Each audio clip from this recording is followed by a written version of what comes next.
Makan bergizi gratis sudah dimulai hari ini. Lantas apa saja catatan pelaksanaan program prioritas pemerintahan Prabowo Subianto Gibran Rakabuming Raka ini? Kita akan membahasnya bersama Kepala Badan Percepatan Pengentasan Kemiskinan, Budiman Sujatmiko. Selamat sore, Mas Budiman. Selamat sore, Nela. Ya. Baik, Mas Budiman, hari ini MBG sudah dimulai. Ada sejumlah sekolah yang belum mendapatkan distribusi dengan baik. Catatan Anda apa? Ya, kebetulan saya sendiri baru saja menghadiri juga aktivasi program makan bergizi gratis di satu sekolahan di daerah Karawang Barat. Ini baru saja nyampe di Jakarta. Intinya memang kalau yang saya lihat tadi di Karawang sih sudah berjalan dengan baik ya. Tadi hadir juga Forkompinda Kabupaten Karawang, seluruh jajaran, sekolahan, siswa. Dan kalau dilihat dari tinjauan lapangan sudah berjalan baik. Bahkan saya sempat meninjau juga dapur mandiri yang dilakukan oleh kelompok lain juga setelah dari SPPG yang ada di sekolah di Karawang.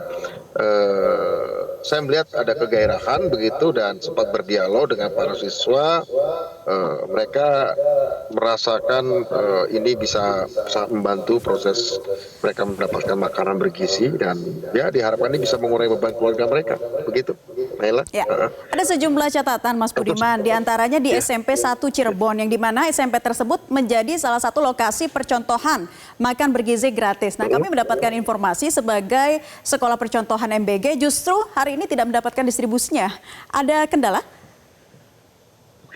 Tentu saja kalau persoalan seperti itu nanti yang menyelenggarakan dari BGN, dari Badan Gizi Nasional. Tapi tentu saja ada beberapa hal yang memang kalau kita lihat persoalan pengadaan segala macam persiapan teknis itu di luar kewenangan dari Badan Percepatan Pengentasan Kemiskinan di tingkat hilirnya dalam penyediaan dapur itu. Beberapa catatan-catatan itu tentu saja akan menjadi masukan bagi kita dan akan kita sampaikan juga ke BGN, dan BGN pasti sudah melakukan monitor dan evaluasinya untuk ke depan ada perbaikan begitu.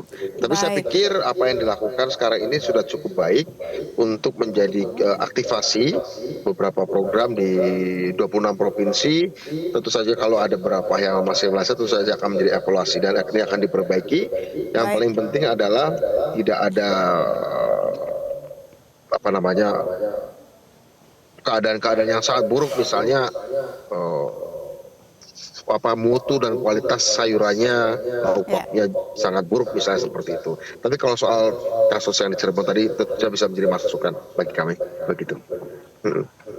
Baik, ya Mas Budiman, dari 3 juta penerima di tahap awal, apakah pemerintah punya daerah khusus dan balik lagi kepada program makan bergizi gratis ini bisa digaungkan kembali upayanya untuk percepatan pengentasan kemiskinan? Ya, betul. Pertama untuk yang tahap awal ini kan memang baru sebagian ya untuk tahun 2025 ini belum skala penuh insya Allah tahun 2029 di mana targetnya sekitar 82 juta penerima anak sekolah sampai ibu-ibu hamil ya. Untuk pengentasan kemiskinan kita sudah menghitung bahwa program pengentasan kemiskinan bisa sangat terbantu saat misalnya pasokan bahan mentah dan juga keterlibatan orang miskin di dalam pengerjaan memasak di dapur itu bisa betul-betul melibatkan sumber daya lokal, baik sumber daya manusia lokal untuk mengelola dapur-dapurnya atau dapur makan bergizi gratisnya SPPG-nya, maupun juga pasokan-pasokan dari sumber-sumber makanan pangan di Indonesia. Kami sendiri melihat begini, Mbak Naila, jika dari 75.000 desa 50.000 desa saja digerakkan 2/3-nya. Udah masing-masing 50.000 desa itu 30 hektar aja per desa. Maka kita bisa melakukan peningkatan 650.000 hektar luas lahan panen baru. Dan misalnya dibuat 60.000 kandang ternak ayam dan sapi, maka kita bisa mandiri di dalam memasok bahan pangan untuk makan bergizi. Ini seperti yang diinginkan oleh Pak Presiden Prabowo, sumbernya harus dari dalam negeri, sumbernya dari desa. Kita menghitung kalau 80% program makan bergizi gratis di tiap provinsi itu dipenuhi oleh provinsinya, ya dibangun lumbung-lumbung pangannya dan pengerjaan ratusan ribu tenaga kerja baru di dapur-dapur itu, kami menghitung bahwa satu, biaya bisa ditekan, biaya bisa ditekan hampir separuhnya. Kedua, kalau misalnya skala penuh 460 triliun bisa ditekan sampai 200 triliun saja. Satu itu. Kedua, ada aktivasi ekonomi lokal. Pertaniannya, peternakannya yang dilakukan nanti oleh UMKM, oleh koperasi, oleh badan usaha milik desa. Nah, itu akan ada satu rantai pasok yang memang bisa menggeliat, termasuk melibatkan orang-orang miskin untuk terlibat di dalam proses pengerjaannya. Kami sudah menghitung itu, jadi efek berantai sangat tinggi, sangat panjang, maaf.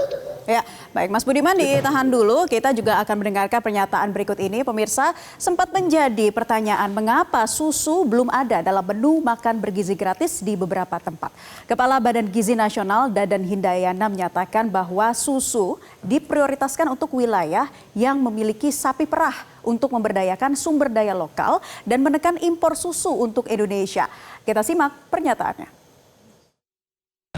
Susu akan menjadi bagian makan bergizi untuk wilayah-wilayah di mana sapi perahnya ada. Untuk mendorong agar setiap daerah punya sapi perah.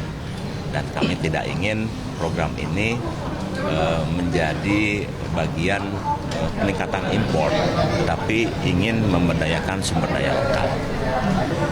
Kami sudah melakukan simulasi-simulasi kapan susu diberikan ketika masak apa. Karena indeksnya kan sudah diletakkan oleh Bapak Presiden. Jadi agar indeksnya tetap masuk, kami akan melakukan kombinasi-kombinasi sehingga susu minimal di daerah-daerah yang ada sapinya itu minimal 3 kali dalam seminggu dapat diberikan. Kemudian untuk daerah-daerah yang tidak ada sapi perahnya, untuk sementara proteinnya bisa digantikan dengan protein lainnya, misalnya dengan ikan, dengan telur, dan lain-lain, dan sumber kalsium lainnya, termasuk seperti yang sudah saya sebutkan, kelor ya. Ya, tadi kita sudah dengarkan pernyataan dari Kepala Badan Gizi Nasional. Langsung saja kita tanya lagi kepada Mas Budiman. Tadi Mas Budiman, apa yang disampaikan mengenai dengan susu yang diutamakan di daerah sapi perah. Tadi bagaimana kalau Anda menyatakannya? Iya, saya kira itu sebuah langkah yang strategis sejauh ada kompensasinya dengan daun kelor maupun ikan. Tadi sudah dijawab oleh Profesor Dadan Hindayana selaku Kepala Badan Gizi Nasional, itu sangat tepat. Kenapa? Terus mungkin ada pertanyaan, kenapa nggak disusukan saja di daerah-daerah nggak ada sapi perahnya? Itu akan membuka keran impor. Ini yang dihindari.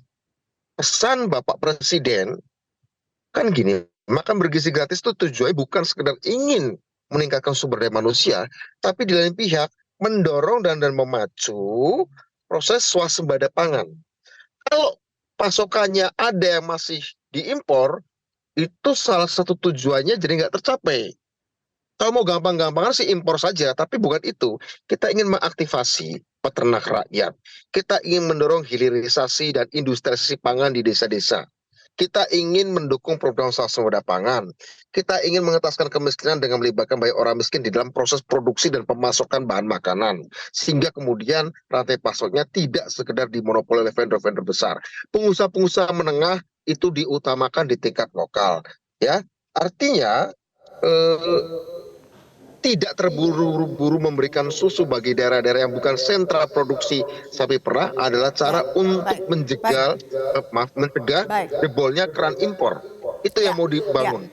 Jadi seperti itu. Semoga kompensasinya ada dalam bentuk terdistribusi dengan baik ya, Mas Budiman, terhadap program makan bergizi gratis ini, dan target pemerintah di pertengahan tahun 2025 bisa terrealisasi dan tercapai dengan baik. Terima kasih Kepala Badan Percepatan Pengentasan Kemiskinan Budiman Sujatmiko sudah bergabung di kesempatan Prioritas Indonesia. Jelajahi cara baru mendapatkan informasi. Download Metro TV Extend sekarang.